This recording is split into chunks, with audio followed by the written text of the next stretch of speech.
إلى الإبل كيف خلقت, کھلے آسمان کے نیچے رہتے تھے. اللہ نے فرمایا وَإِلَى السَّمَاءِ كَيْفَ رُفِعَتْ, کیا یہ لوگ آسمان کو بھی نہیں دیکھ رہے ہیں کہ اس کو بلند کیسے کیا گیا؟ یہ ابراہیمی مسجد کی چھت ڈالی گئی, کتنا لوہا, کتنا سریا, کتنا سیمنٹ, کتنا بدر کو, کتنے پائے, کتنی دیواریں استعمال کی نہیں, تب جا کے چھت اٹھی ہے. آسام جیسی اتنی عظیم شان چھت بغیر کسی پلر کو اٹھی ہے. اس کا کوئی نہ کوئی تو بنانے والا ہوگا. یہ آسمان پہ نگاہ دوڑاؤ کہ اس کی بلندیاں, جو آسمان کی وسعتیں, تمہیں اس کا بنانے والا ضرور سمجھا دیں گے. وَإِلَى الْجِبَالِ كَيْفَ نُصِبَتْ, کیا یہ لوگ پہاڑوں کو نہیں دیکھتے کہ ان کو گاڑا کیسے گیا؟ پہاڑ اوپر جو نظر آتے ہیں بہت کم ہیں, یہ اوتاد ہیں, زمین کی میخیں ہیں. اور میخ کے بارے میں آپ جانتے بھی ہیں کہ میخ ہمیشہ اندر زیادہ ہوتی ہے, اوپر کم دکھائی دیتی ہے. یہ میخ کا اصول ہے. قرآن نے پہاڑوں کو اوتاد کے عنوان سے متعارف کرایا ہے. جدید سائنس نے فزیکلی طور پہ ثابت کر دیا کہ پہاڑ واقعی اوپر تو بہت کم دکھائی دے رہے ہیں, اصل تو یہ اندر گڑے ہوئے ہیں. ان پہاڑوں کو دیکھو, ان کا بنانے والا تمہاری سمجھ میں خود آ جائے گا. وَإِلَى الْأَرْضِ كَيْفَ سُطِحَتْ, اس زمین پر تم چلتے پھرتے ہو, اس کے بچھاؤ کے انداز کو دیکھو. ہر 5 کلومیٹر کے بعد تم ڈاؤن ہوتے ہو, یا ہر 5 کلومیٹر کے بعد تم اپ ہوتے ہو. اللہ نے زمین کو ایسے بچھایا ہے. آپ اس پر چلتے ہیں, ٹرین سے, بس سے, کار سے, موٹر سائیکل سے, پیدل, ہر 5 کلومیٹر کے بعد یا پورے ڈاؤن, یا ہر 5 کلومیٹر کے بعد یہ اب کیسا گولا ہے, کیسا اس کا منظرنامہ ہے. اس کا بنانے والا کوئی نہ کوئی ضرور ہے, اور اس کو ایسے بچھانے والا کوئی نہ کوئی ضرور ہے. دیکھیے کتنے سادے انداز میں قرآن نے اللہ کے منکرین کو اللہ کا وجود سمجھا دیا. اور پھر بہت زیادہ باریک سائنسداں ہے.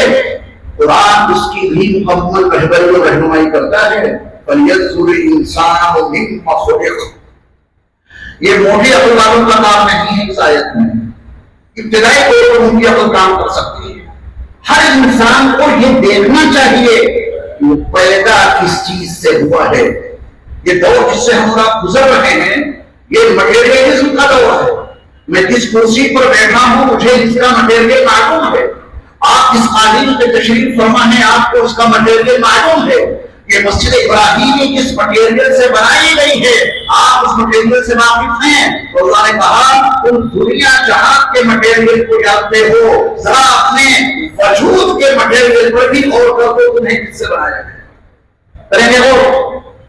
بولو, اپنے وجود پہ غور کریں گے کس مٹیریل سے بنایا گیا. میاں کوئی مٹیریل ہاتھ نہیں آئے گا, یہی تو ان کی شان ہے. کوئی مٹیریل ہاتھ نہیں آئے گا. کوئی چھوٹا سا نطفہ جس کا تذکرہ قرآن کی ابتدائی وحی میں من علق کے ساتھ میں موجود ہے, وہ چھوٹا سا نطفہ اندر گیا تھا, اور اندر جاتے ہی ماں کے رحم کا جو مدخل ہے وہ بند, اور چاروں طرف سے رحم پہ اس میں کچھ داخل ہوگی, وہ چیز اندر سے نکلے گی. اس پیک رحم میں وہ چھوٹا سا جرثومہ گیا, رحم چاروں طرف سے پیک ہو گیا. قرآن کہنا یہ چاہتا ہے فَلْيَنظُرِ الْإِنسَانُ مِمَّ خُلِقَ کہ اس بند اور پیک رحم میں تمہارے پتھر کے دام ادھر سے داخل ہو گئے. اس بند اور پیک رحم میں بالوں کا مٹیریل ادھر سے داخل ہو گیا. اس بند اور پیک رحم میں یہ ہڈیوں کا پورا ڈھانچہ کدھر سے پہنچ گیا. اس بند اور پیک رحم میں یہ ناخن کا مادہ کدھر سے داخل ہو گیا. اس بند اور پیک اور اندھیرے کے مقام میں دیکھنے والی آنکھیں کیسے تیار ہو گئی. اس تنگ و تاریک مقام پر یہ سننے والے کان بنا کس نے دیے اور قوت سماعت اس میں کس نے بھر دی؟ یہ ناک کس نے وہاں تیار کی اور قوت شامہ اس میں کس نے رکھ دی؟ یہ بولتی ہوئی زبان کس نے تیار کر دی؟ یہ پہلوں میں دھڑکتا ہوا دل کیسے بن گیا؟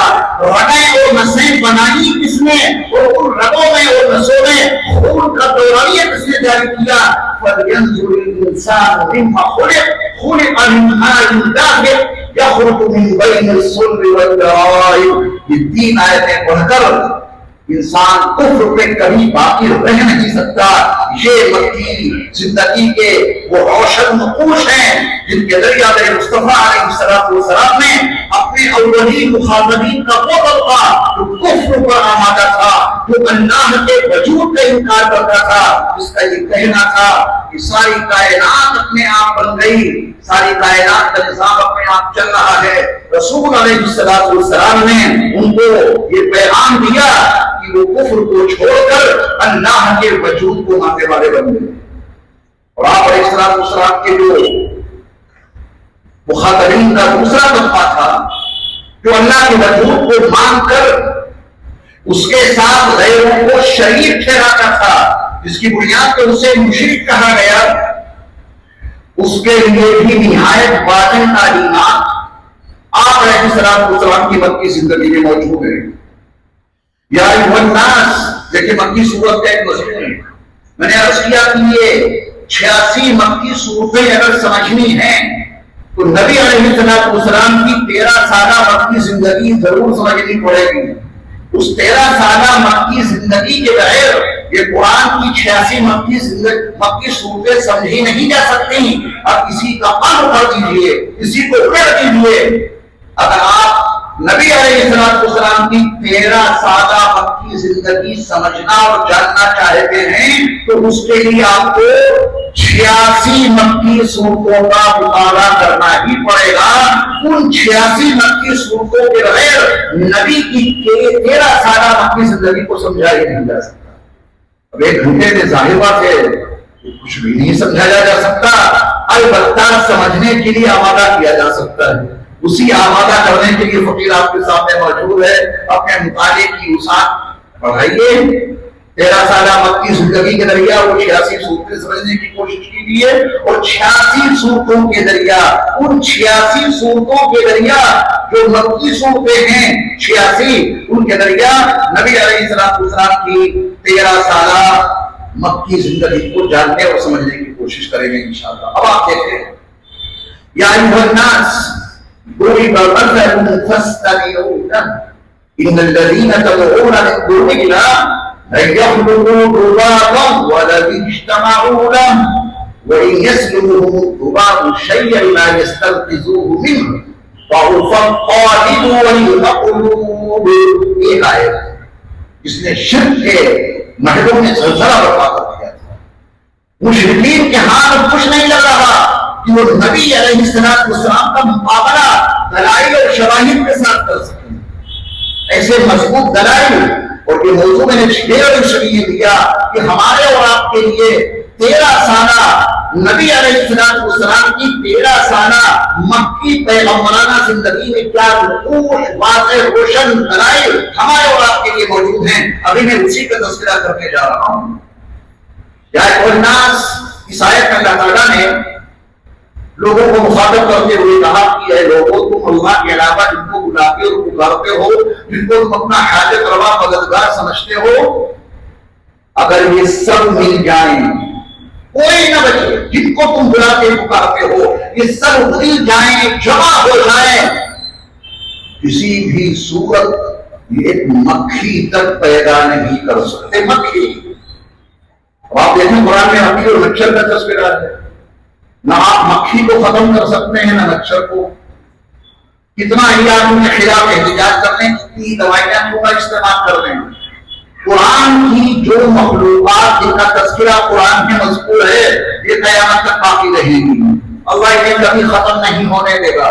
اگر مکھی اس روئے زمین سے ختم ہو جائے اور اسے ایک مکھی بھی اس روئے زمین پر موجود نہ رہے تو یا ایھا الناس، ضرب مثل فاستمعوا له ان الذين تدعون من دون الله لا يخلقون ذبابا. تو ذباب کی آیت آپ سمجھیں گے جیسے کہ مکھی نہیں دیکھیں گے آپ. ان اللہ لا یستحی ان یضرب مثلا ما بعوضہ. اگر اس روئے زمین سے مچھر ختم ہو جائیں تو اس آیت کو آپ سمجھیں گے کیسے؟ جتنے بھی قرآنی جانور ہیں اللہ انہیں قیامت تک باقی رکھے گا، کیونکہ یہ قصوں کہانیوں تاریخ کی کتاب نہیں ہے، یہ کلام ہدایت ہے، یہ کلام نصیحت ہے، اور ہدایت اور نصیحت کے لیے افہام اور تفہیم لازم ہے. تو سارے لوگ مل کر ایک مکھی نہیں بنا سکتے. موقع نہیں ورنہ میں آپ کو سمجھاتا کہ میڈیکل سائنس کے لحاظ سے مکھی پر اور مچھر پر اور شہد کی مکھی پر اور دیگر ان جانوروں پر جو قرآن میں مذکور ہیں کیا کیا تحقیقات آئی ہیں. رب تعالیٰ کی قسم ایک ایک تحقیق ایسی ہے جو آج کے دور میں قرآن کی صداقت کو، اس کی حقانیت کو الگ اعلان ثابت کر رہی ہے. یہ مشرکین سے خطاب ہے کسے تو پکار رہے ہو؟ اللہ کی ذات میں اور اس کی صفات میں اور اس کی صفات کے تقاضوں میں تم کنہیں شریک ٹھہرا رہے ہو؟ یہ سب مل کر ایک مکھی پیدا نہیں کر سکتے. پھر اللہ نے تنزیل کی، یعنی اور نیچے اتر کے بات کی. مکھی پیدا کرنا تو بہت دور کی بات ہے. تم جن کو اللہ کے علاوہ بلاتے اور پکارتے ہو ان کے سامنے سے اگر یہ مکھی کوئی چیز لے کے چل دے، ان کا چڑھاوا رکھا ہے سامنے اور اس میں سے وہ مکھی کچھ لے کے بھاگ جائے، تو تمہارے ان معبودوں میں اتنی سکت نہیں اور تمہارے ان معبودوں میں اتنی طاقت اور قوت نہیں، اتنا اختیار اور اقتدار نہیں کہ اپنا چڑھاوا ہی وہ مکھیوں سے چھین لیں. ضعف الطالب والمطلوب. نبی علیہ السلام کے اولین مخاطبین مکے کے کفار ہیں، ان کو اللہ کے وجود پہ یقین دلانا، اور آپ کے اولین مخاطبین مشرکین ہیں، ان کو شرک کی دلدل سے نکال کر وحدانیت کے مقام پہ فائز کرنا، اکیلے اللہ کا وجود تسلیم کرانا. یہ معمولی انقلاب نہیں تھا جسے برپا کیا ہے عبداللہ کے ذل یقین اور آمینہ کے رخت جگر اور عبد المطلب کے پوتے اور ابو طالب کے بھتیجے اور اللہ کے اس آخری رسول نے جن سے بہتر شخصیت پر آج تک سورج طلوع نہیں ہوا اور ان سے حسین بخرا ابتدائے آفرینش سے آج تک شام کی ضیاء پاش کی انہوں نے نہیں دیکھا، جن کے آتے ہی رحمت برسنے لگی. رسول صلی اللہ علیہ وسلم کی شان. تو اللہ تعالیٰ ہمیں اور آپ کو نبی علیہ السلام کی 13 سالہ مکی پیغمبرانہ زندگی کے واضح اور روشن نقوش سے سبق لینے کی توفیق بخشے. آپ علیہ السلام کا جو میں نے دعوتی دور، دعوت کے لحاظ سے 3 دور میں نے آپ کو بتائے ہیں. میں ایک دور کا تذکرہ بڑے اختصار کے ساتھ کروں گا. عصر حاضر میں اس کی روشنی میں اپنا جائزہ لوں کہ میں کس طبقے میں شامل ہوں. آپ اپنا جائزہ لیں میں کس حصے میں داخل ہوں. جو جس مقام پر جو جس طبقے میں شامل ہے اس کے لحاظ سے وہ رسول اللہ صلی اللہ علیہ وسلم کی 13 سالہ مکی زندگی سے اکتساب فیض کرے. میرے مصطفیٰ علیہ السلام کی زندگی کا ایک لمحہ بھی ایسا نہیں جس سے فیض نہ اٹھایا جائے. ہر لمحہ قابل اکتساب فیض ہے. اپنی حالت دیکھو، نبی کی زندگی متعین کرو، زندگی کا حصہ متعین کرو، اس سے روشنی لو، قدم آگے بڑھاؤ. رسول علیہ السلام کی خفیہ دعوت کا دور 3 سالوں پر مشتمل ہے. کیا ہم نے اپنی زندگی میں کبھی نبی علیہ السلام کا یہ طریقہ کار اپنایا؟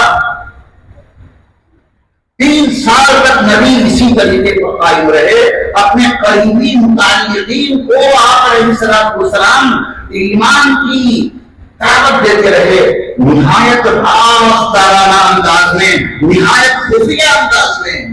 ہمارے اور آپ کے دوست ایسے ہیں جو اسلام سے منحرف ہیں، ایسے بھی ہیں جو پڑھتے تو ہیں لا الہ الا اللہ محمد رسول اللہ صلی اللہ علیہ وسلم، لیکن وہ اصل ایمان سے، اصل قرآن سے، اصل احادیث سے بہت دور جا چکے ہیں.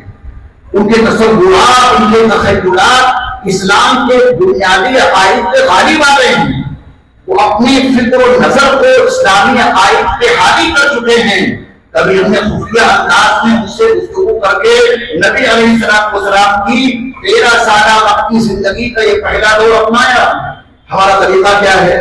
کسی کے بارے میں معلوم ہوا کہ وہ اسلام کے نظریات کو عقائد اور اسلام کے بنیادی اعمال کے خلاف کچھ بول رہے ہیں، تو ہم نے ان کی کوئی ویڈیو سن لی یوٹیوب چینل پہ، تو ہم اپنے یہاں بیٹھے بیٹھے یوٹیوب پہ اپنا بیان ان کے خلاف ریکارڈ کرا دیتے ہیں. یہ نبی کی زندگی کے کون سے حصے کتابیں جاری ہیں؟ یہ نبی علیہ السلام کی 13 سالہ مکی زندگی کے کون سے حصے سے اختصار پیش کیا؟ اگر ہمیں کسی کے بارے میں یہ معلوم ہوا کہ وہ اسلامی فکر سے، اسلامی خطوط سے منحرف ہو رہا ہے، اسے ویڈیو کے ذریعہ، یوٹیوب چینل پہ کوئی پیغام کے ذریعہ اسے سمجھانا ہے، اس سے کتنے فتنے پھیلیں گے. ہم اور آپ اس سے بالکل ناآشنا ہو کر یہ کام کر رہے ہیں. نبی علیہ السلام کی 13 سالہ مکی زندگی کا ابتدائی خفیہ دعوت کا دور جو 3 سالوں پر مشتمل ہے، نبی علیہ السلام نے اس خفیہ دعوت کے دور میں ایک ٹیم تیار کر دی، وفاداروں جانساروں کی ایک جماعت تیار نہایت خفیہ انداز میں. اور وہ ایسے جانسار اور ایسے فداکار تھے کہ نفاق نام کی کوئی چیز نبی کی اس اولین جماعت کو جو آپ نے مکے میں تیار کی تھی، صحابہ کی جماعت، نفاق ان کے قریب نہیں آ سکتا تھا. نفاق کی بنیاد تو مدینے میں پڑی ہے، پورا مکہ نفاق سے خالی ہے. یہ نبی علیہ السلام نے ابتدائی 3 سالوں میں نہایت رازدارانہ انداز میں وفاداروں اور جانساروں کی ایک ٹیم تیار کی. 3 سال کے بعد اللہ آپ کو حکم دیتے ہیں، وَأَنذِرْ عَشِيرَتَكَ الْأَقْرَبِينَ، اے محبوب آپ اپنے قریبی رشتہ داروں کو ڈرائیے. 3 سال کے بعد اللہ نے حکم دیا ہے. آپ علیہ السلام نے اس کے لیے 2 دعوتوں کا، کھانے کی دعوتوں کا اہتمام کیا. یہ ہمارے بات کے لیے نشان راہ ہے نبی کا یہ عمل. عدل اعلان کسی کو کوئی بات سمجھانے کے لیے نبی علیہ السلام نے طریقہ کار اپنایا ہے. 3 سال کے بعد، رازدارانہ دعوت و تبلیغ کے 3 سال کے بعد، وَأَنذِرْ عَشِيرَتَكَ الْأَقْرَبِينَ، آپ علیہ السلام نے دعوت کو بلایا اپنے قریبی لوگوں کو. لیکن پہلا نظام ابو لہب نے فیل کر دیا. میرے مصطفیٰ علیہ السلام کچھ کہتے، اس سے پہلے ہی اس نے پوری دعوت کا نظام، دعوت کھانے کے بعد اس مقصد کو درہ برہم کر دیا. نبی علیہ السلام نے دوسری دعوت کی، کھانے پر بلایا، اور اس میں آپ علیہ السلام نے ان کے سامنے اصل پیغام رکھا. آپ کو مشکلات کا سامنا کرنا پڑا، اور پھر اللہ نے آپ کو حکم دیا، فَاسْتَعْ بِمَا تُؤْمَرُ وَأَعْرِضْ عَنِ الْمُشْرِكِينَ. یہ حکم پاتے ہی میرے مصطفیٰ کوہ صفا ہو جاتے ہیں اور یا صباحا کی ندا لگاتے ہیں. پورا مکہ آپ کے قدموں میں جمع ہو گیا. عدل اعلان نبی علیہ السلام نے ان کے سامنے دعوت پیش کی. اب آپ علیہ السلام نے جیسے ہی عدل اعلان ان کے سامنے اسلام کی دعوت پیش کی، تو اب آپ کی مخالفت کا دور شروع ہوا. میں اپنے آپ کو دیکھتا جاؤں، آپ اپنے آپ کو دیکھتے جائیں. مخالفت کے اس دور سے ہم اور آپ گزر رہے ہیں. شکوہ اور شکایتوں کو درکنار کر کے نبی کے اسوہ مبارکہ کو اپنا کر، جس کے لیے اللہ نے فرمایا لَقَدْ كَانَ لَكُمْ فِي رَسُولِ اللَّهِ أُسْوَةٌ حَسَنَةٌ، اس کو نبی علیہ السلام کی اس 13 سالہ پیغمبرانہ زندگی کے 3 سال خفیہ دعوت کے دور، الگ اعلان دعوت کا دور 10 سال اندرون مکہ اور بیرون مکہ، 5 مرحلوں سے گزرنا پڑا ہے. نبی علیہ السلام کو الگ اعلان دعوت کے دور سے لے کر اور ہجرت تک 5 مرحلے طے کیے ہیں نبی علیہ السلام نے.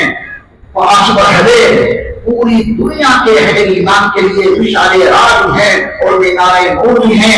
اللہ کرے کہ حقیقتوں کو ہم جاننے والے بن جائیں. آپ علیہ السلام نے جیسے ہی خفیہ دعوت کے دور کے گزر جانے کے بعد الگ اعلان دعوت کا کام شروع کیا، تو ایک دم سے لوگ آپ کے قتل کا منصوبہ نہیں بنانے لگے. ایک دم سے آپ کے اوپر ظلم اور جبر اور تشدد نہیں برتنے لگے. تو 5واں مرحلہ ہے. پہلا مرحلہ دیکھنا، مخالفین میں وہ کفر والے بھی تھے اور شرک والے بھی تھے، انہوں نے رسول مکرم صلی اللہ علیہ وسلم کی مخالفت کی ہے. پہلا مرحلہ ہے ٹھٹھے بازی، مذاق، استہزاء. ان کا مذاق اڑاؤ، اتنا اڑاؤ تھک ہار کر اپنے گھر میں بیٹھ جائیں اور ایک اکیلے اللہ کی دعوت دینی چھوڑ دیں، اللہ کے وجود کو منوانا چھوڑ دیں، کفر و شرک دونوں متحد ہو گئے. نہ اللہ کا وجود ثابت کریں، نہ اللہ کے اکیلے ہونے کو ثابت کریں. اتنا مذاق اڑاؤ ہوتا، ایسے جملوں سے ان کو نوازو، ان پر اتنے جملے کسو، تھک ہار کے خود بیٹھ جائیں گے اپنے گھر میں. ذرا قرآن میں اس کی تعبیریں دیکھیں. وقالوا يا ايها الذي نزل عليه الذكر انك لمجنون. یہ مخالفت کے پہلے مرحلے کے مضامین نہیں سارے. انہوں نے کہا کہ وہ شخص جس پر قرآن نازل کیا جاتا ہے وہ تو مجنون ہے، مجنون، پاگل اور دیوانہ. یہ کس سے کہہ رہے ہیں؟ اسی شخص سے جس کی ذکاوت اور جن کے فہم اور جن کی عقل بندی پر ان کو اتنا اعتماد تھا کہ حجر اسود کی تنظیم کرنے میں، حجر اسود کو لگانے میں انہوں نے انتہائی فیصلہ مانا تھا. انہیں سب معلوم تھا کتنے سمجھدار ہیں، فہم اور عقل ان کی پیشانی سے چھلکتی تھی، ان کا وجود اتنا متبرک اور مبارک تھا، لیکن ان کے منصوبے کا حصہ تھا کہ ان کے جملے اتنے کسو، ان کی شان میں توہین اتنی کرو کہ تکاد قدرت میں اکیلے رہ جائیں گے.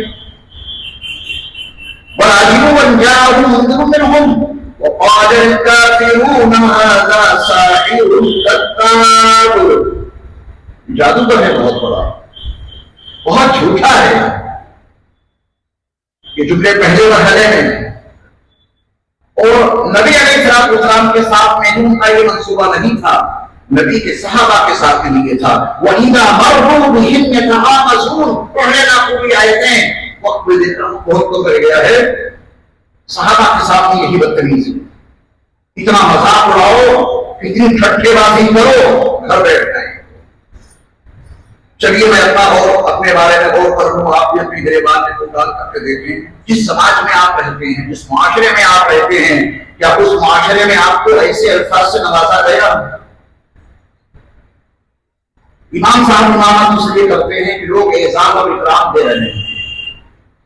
ایک جملہ اگر سخت کوئی کہہ دے امامت چھوڑ کے بھاگ جائیں گے، وہ سنبھالو اپنا کام، میں تمہارے جملے سنوں. کروڑ سلام ہو نبی اکرم صلی اللہ علیہ وسلم کی ذات گرامی پر. یہ امت جن قربانیوں کے بعد تیار ہوئی ہے، لا الہ الا اللہ محمد رسول اللہ کے پڑھنے والے مکہ مکرمہ کی سرزمین پر اپنے آپ تیار نہیں ہو گئے. ان کی تیاری میں میرے مصطفیٰ کی قربانیاں شامل ہیں. انہوں نے رسول مکرم صلی اللہ علیہ وسلم کو مجنون کہا، میرے مصطفیٰ نے اسے برداشت کیا.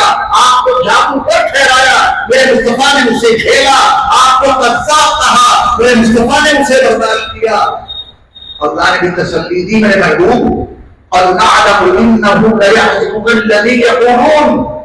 میرے محبوب مجھے خوب معلوم ہے، اللہ اپنے نبی سے کہہ رہے ہیں، خوب معلوم ہے ان کی باتیں آپ کو غمزدہ کر رہی ہیں، ان کی باتیں آپ کو بہت تکلیف پہنچا رہی ہیں. یہ جو صادق آپ کو کہتے تھے آج یہ قذاب کہہ رہے ہیں، یہ آپ کو امین کہتے تھے آج یہ آپ کو جادوگر ٹھہرا رہے ہیں. آپ کی عظمتوں کا اور آپ کی رفعت، آپ کی شان کی علوم بلندی کا اقرار کرتے تھے، آج یہ آپ کو مجنون کہہ رہے ہیں، دیوانہ کہہ رہے ہیں. اللہ فرمائے اپنے نبی سے، میرے محبوب مجھے خوب معلوم ہے ان کی یہ باتیں آپ کو تکلیف پہنچا رہی ہیں. اگلا جملہ ان کانوں سے نہیں دل کے کانوں سے سننا. اللہ نے فرمایا فَإِنَّهُمْ لَا يُكَذِّبُونَكَ. میرے محبوب یہ آپ کو تھوڑی نہ جھٹلا رہے ہیں، یہ آپ کو جھوٹا نہیں کہہ رہے ہیں. وَلَكِنَّ الظَّالِمِينَ بِآيَاتِ اللَّهِ يَجْحَدُونَ. لیکن ظالم لوگ اللہ کی آیتوں کا انکار کر رہے ہیں. جب تک آپ نے ان کو میری باتیں نہیں بتائی تھی یہ آپ کو صادق کہتے تھے، جب تک آپ نے ان کو میری وحدانیت کا پیغام نہیں دیا تھا تب تک یہ آپ کو امین کہتے رہے، آپ کو اپنی سردار بنا کے رکھا. اور جیسے ہی آپ نے ان کو میری وحدانیت کا پیغام دیا اب یہ آپ کو قذاب کہہ رہے ہیں، یہ آپ کو ساحر کہہ رہے ہیں، یہ آپ کو جادوگر مجنون دیوانہ بتا رہے ہیں. کہ آپ کو نہیں جھٹلا رہے، یہ ہماری آیتوں کا انکار کر رہے ہیں، یہ ہماری آیتوں میں جھٹلا رہے ہیں، ہم خود ان سے نمٹ لیں گے، آپ اپنے کام میں لگے رہیے۔ ہماری زندگی میں اس پہلے مرحلے کا کوئی عملی نمونہ موجود ہے؟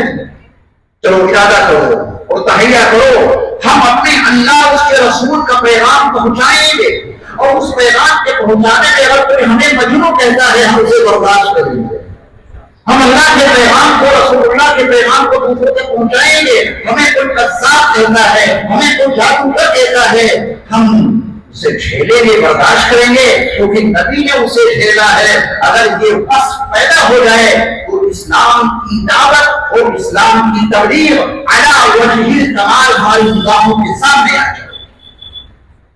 آج دعوت کے وہ اثرات اور تبلیغ کے وہ اثرات اور دعوت اور تبلیغ کی وہ محنت کیوں ٹھہر گئی جو مکے کی زمین پر میرے مصطفیٰ نے کی تھی؟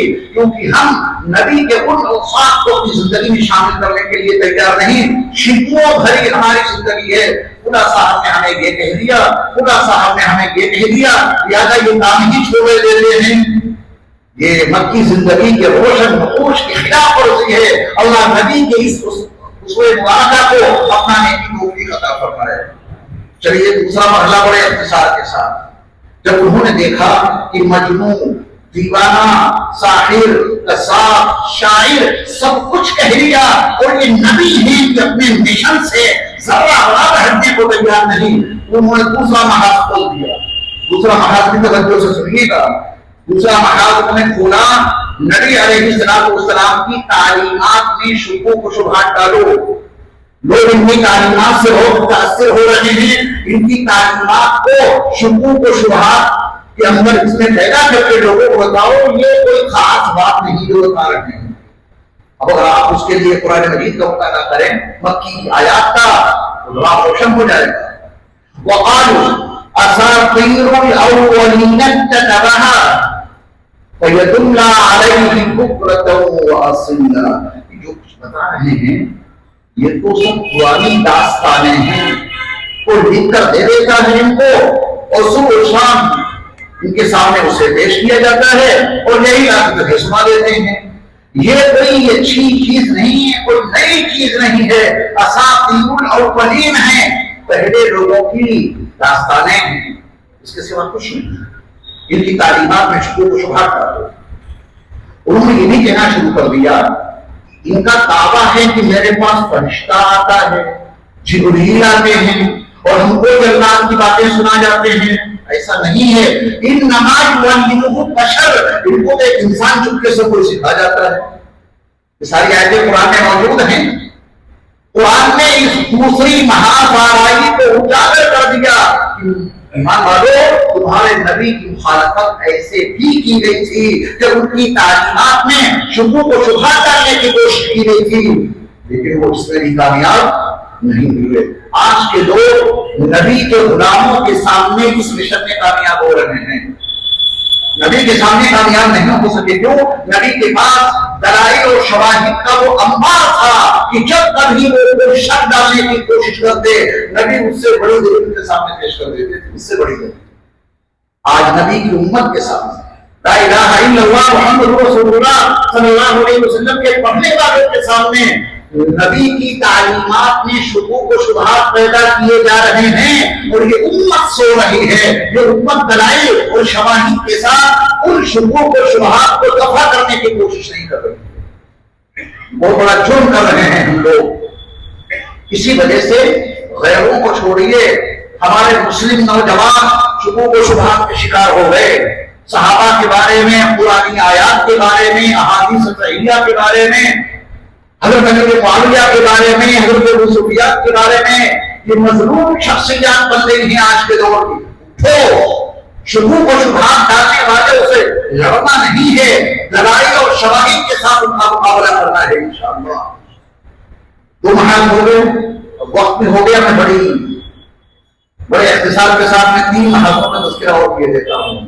تیسرا محاذ انہوں نے یہ کھولا کہ ہم تو ان کی تعلیمات میں جو بھی شکوک و شبہات ڈالتے ہیں، عجیب عجیب دلائل لا کے ہمارے مشن کو ختم کر دیتے ہیں۔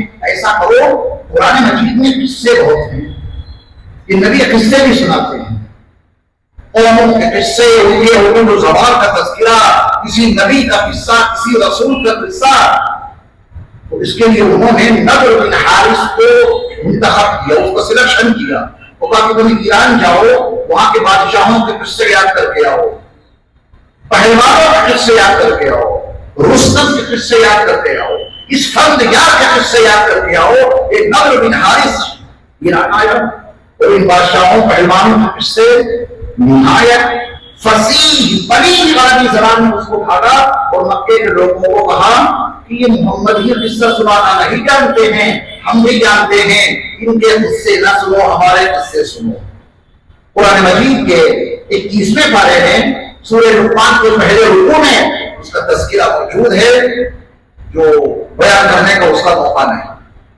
لوگوں نے نبی کے قصے سنے قرآن کے حوالے سے، اور نضر بن حارث کی زبانی بھی ایرانی لوگوں کے قصے سنے.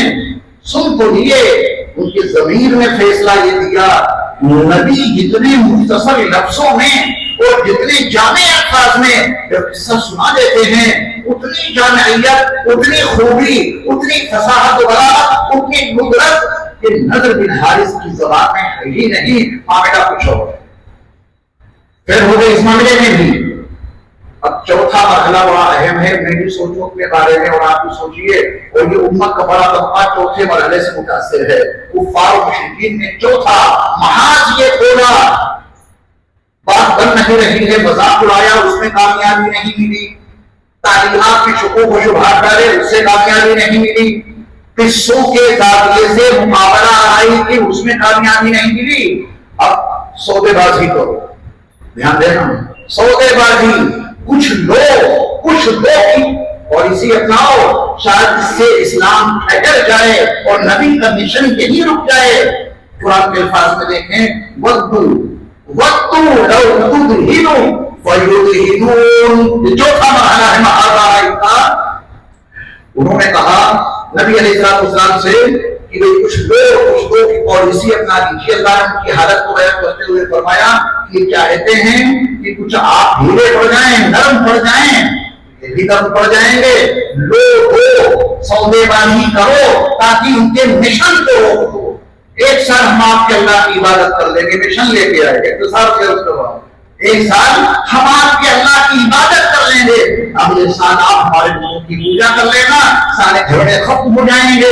وہ جھگڑا ختم نہیں کرنا چاہتے تھے، انہیں معلوم تھا یہ اسلام جس حقانیت کے ساتھ میں اٹھا ہے، جن دلائل اور شواہد کے ساتھ محمد رسول اللہ صلی اللہ علیہ وسلم نے اس اسلام کو پیش کیا ہے، اب یہ نہ رکنے والے سیلاب کی طرح بڑھتا ہی چلا جائے گا. کیا کیا جائے؟ کوئی تدبیر کارگر ثابت نہیں ہو رہی ہے. چلو کچھ دو وقت اس پالیسی کو اپنایا. ایک سال ہم آپ کے اللہ کی عبادت کر لیں گے، اگلے سال آپ ہمارے معبودوں کی پوجا کر لینا. دیکھو اللہ نے کتنے صاف لفظوں میں ان کی اس پیشکش کو ٹھکرا دیا. قل یا ایھا الکافرون لا اعبد ما تعبدون. پوری سورت پڑھ لینا. ان کے اس مشن کو اللہ نے ختم کر دیا. کوئی سودے بازی نہیں کی جا سکتی. آج ہو رہی ہے سودے بازی، نہیں ہو رہی. لوگ ایمان بیچ دیتے ہیں کرسی کے لیے، 4 کرسی کی 4 ٹانگوں کے لیے ایمان فروخت کیے بیٹھے ہیں. ایک معمولی سی گاڑی کے لیے نبی کا دین بیچے بیٹھے ہیں، اور یہ بھول جاتے ہیں کہ رسول اللہ صلی اللہ علیہ وسلم کی 13 سالہ مکی زندگی میں ہمارے لیے ایک روشن نقش موجود ہے. ہم اس سے سبق کیوں نہ حاصل کر لیں؟ جب کبھی ہمارے اور آپ کے سامنے عصر حاضر میں اس دور جدید میں کوئی سودے بازی کا موضوع آئے تو نبی کے اس مشن کو سامنے رکھ کر اسے ٹھکرا دینا. ہمارے اپنے دین کے موضوع پر اللہ اس کے رسول کے عنوان سے کوئی سودے بازی نہیں کی جا سکتی. اس میں میرا کام ہو گئے. آخری مرحلہ ہے، یہ آخری محاذ ہے. 5واں 4 محاذوں پہ فیل ہو گئے. ہم ظلم ہے اور جبر ہے اور تشدد ہے اور اکراه ہے. ظلم کی وہ داستان مکہ المکرمہ کی سرزمین پہ دہرائی گئی جس کی مثال نہیں. آپ صحابہ پہ ہونے والے مظالم کو پڑھیے. بلال حبشی کو کتنا ستایا گیا، عمار ابن یاسر کے ساتھ میں کتنا ظلم کیا گیا. دیگر صحابہ کرام رضوان اللہ تعالیٰ علیہم اجمعین کو مکے کی سرزمین پر کتنا ستایا گیا، وہ صحابہ ہی نہیں، میرے مصطفیٰ کے قتل کی سازش مکے کی سرزمین پہ تیار کی۔ وَإِذْ يَمْكُرُ بِكَ الَّذِينَ كَفَرُوا لِيُثْبِتُوكَ، اس آیت کو پڑھ لینا، پورا مضمون اس آیت کے اندر موجود ہے کہ نبی علیہ السلام کے قتل کا منصوبہ بنایا اور اللہ نے ان کو اس میں بھی ناکام کر دیا۔ یہ مکی زندگی کے چند واضح نقوش نہایت اختصار کے ساتھ میں نے آپ کے سامنے عرض کیے، اور محاذ آرائی کے یہ 5 مرحلے کو اتنے واضح اور بیک نقوش ہیں جو صاحب ایمان ان 5 مرحلوں کو، ان 5 محاذ آرائیوں کو سمجھ لے، وہ دنیا کے کسی بھی حصے میں اپنی زندگی میں اسلام کو برپا کرتے ہوئے رہ سکتا ہے۔ اور اگر کسی نے ان 5 محاذ آرائیوں کو نہیں سمجھا، وہ پہلے محاذ پہ ہی ناکام ہو جائے گا۔ جیسے مذاق اڑایا جائے گا تو کہے گا میں چھوڑو، چلے ہوئے اس سے کیا لینا دینا۔ کیا میں اپنی کچھ باتوں کو سمجھا سکا؟ اللہ مجھے اور آپ کو کہنے سننے سے کہیں زیادہ عمل کی توفیق عطا فرمائے۔ مضمون تو بہت زیادہ ہے کیونکہ 13 سالہ مکی زندگی کا مسئلہ تھا، لیکن اس کے چند ہی واضح نقوش میں نے آپ کی خدمت میں پیش کر دیے۔ اللہ تعالیٰ ہم سب کو عمل کی توفیق بخشے، اور میں دل کی گہرائیوں سے الحاج نسیم احمد صاحب کو مبارکباد پیش کرتا ہوں جن کی سید حمد اور جہد مسلسل سے الحمدللہ یہ خطبہ تسہیلت کا پروگرام اس مسجد میں منعقد ہو رہا ہے طویل زمانے سے، اور یہاں کے اکابر کے بزرگوں نے جس میں حضرت قرآن مفتی شبیر احمد صاحب قاسمی دامت برکاتہ العالیہ، حضرت قرآن مفتی محمد سلمان صاحب منصور پوری دامت برکاتہ العالیہ، ان سب کے مشوروں سے اس پروگرام کو برپا کیا گیا اور تسلسل کے ساتھ الحمدللہ جاری ہے۔ کتنے سال ہو گئے ہوں گے؟ ایک سال 14 16 اس پہ لکھ دیا کیجیے، آئندہ لکھیے گا 70واں، تاکہ لوگوں کو معلوم رہے، یادداشت رہے کہ اب تک کتنے پروگرام ہو چکے ہیں۔ یہ 16واں پروگرام ہے۔ بس 1 سال میں اس پروگرام میں غیر حاضر رہا حاجی صاحب مجھے شروع سے بلا رہے ہیں۔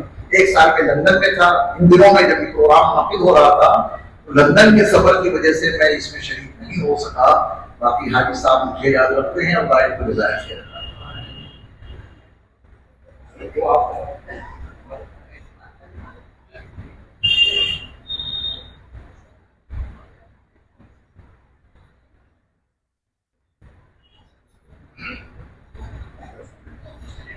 الحمدللہ رب العالمین والصلاة والسلام علی سید المرسلین وعلی آلہ واصحابہ اجمعین۔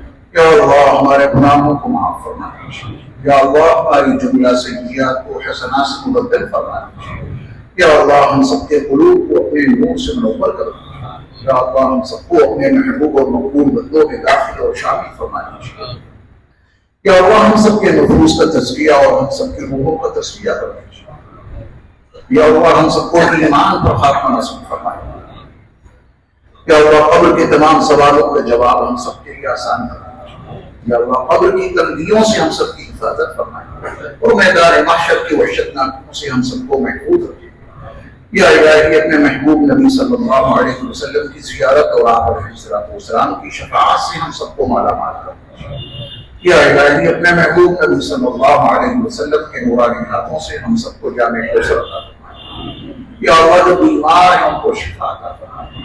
حاجی نسیم صاحب کے بھائی تسلیم صاحب بیمار ہیں اور بھی جتنے بیمار لوگ ہیں، یا اللہ سب کو شفا صحت عطا فرمائے، یا اللہ جو پریشان حال ہیں ان کی پریشانیوں کو دور رکھو، یا اللہ جو مقروض ہیں ان کے قرضوں کی ادائیگی کے لیے تمام اسباب غیب سے مہیا فرمائے، یا اللہ جو بے اولاد ہیں ان کو نیک اور سارے اولاد عطا فرمائیے، اور جن کی اولاد نافرمانی پر آمادہ ہے یا اللہ اسے فرما بردار بنا دیجیے، یا اللہ اس نافرمان اولاد کو ان کی والدین کی آنکھوں کا نور اور دین کو سرور بنا دیجیے، یا اللہ جن احباب نے ہم سے دعاؤں کے لیے کہا ہے یا لکھا ہے یا ان کا ہم پر حق ہے یا وہ ہم سے توقع رکھتے ہیں، میرے مولا ان کی تمام جائز مرادوں کو غیب سے پورا فرمانا، یا اللہ یہ خطبہ رسیدت کے پروگرام منعقد ہو رہے ہیں، یا اللہ ان کو ہدایت کا ذریعہ بنا دیجیے، جو سامعین یہاں آتے ہیں یا اللہ ان کو اپنے نبی صلی اللہ علیہ وسلم کی سیرت سے وابستہ کر دیجیے، کہنے سننے سے زیادہ عمل کی توفیق عطا فرمائیے، نبی علیہ السلام کو ہم سب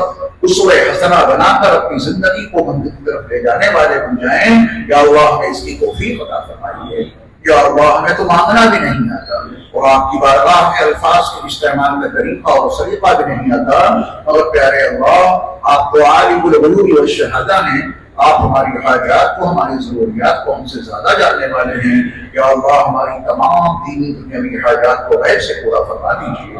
یا اللہ اس پورے مجمع پر خصوصی رحمتوں کا، برکتوں کا نزول فرما دیجیے۔ یا اللہ ہم سب سے راضی ہو جائیں، پیارے اللہ ہم سب سے راضی ہو جائیں۔ یا اللہ ہم اس قابل تو نہیں کہ آپ ہم سے راضی ہوں، مگر پھر بھی ہم سے راضی ہو جائیں۔ یا اللہ ہم سب مغفرت کے بھکاری ہیں، ہم سب کو مغفرت کی بھیک عطا کر دیجیے۔ ہر بلا، ہر مصیبت اور پریشانی سے ہماری حفاظت فرمائیے، حاسدوں کے حسد سے، شریروں کے شر سے، فتنوں کے فتنوں سے یا اللہ ہم سب کی حفاظت فرمائیے۔ یا اللہ حاجی نعیم افضل صاحب کی مغفرت فرمائیے، جنت الفردوس کو اعلیٰ مقام نصیب فرمائیے، ان کے تمام مباحثین کو صبر جمیل عطا فرمائیے۔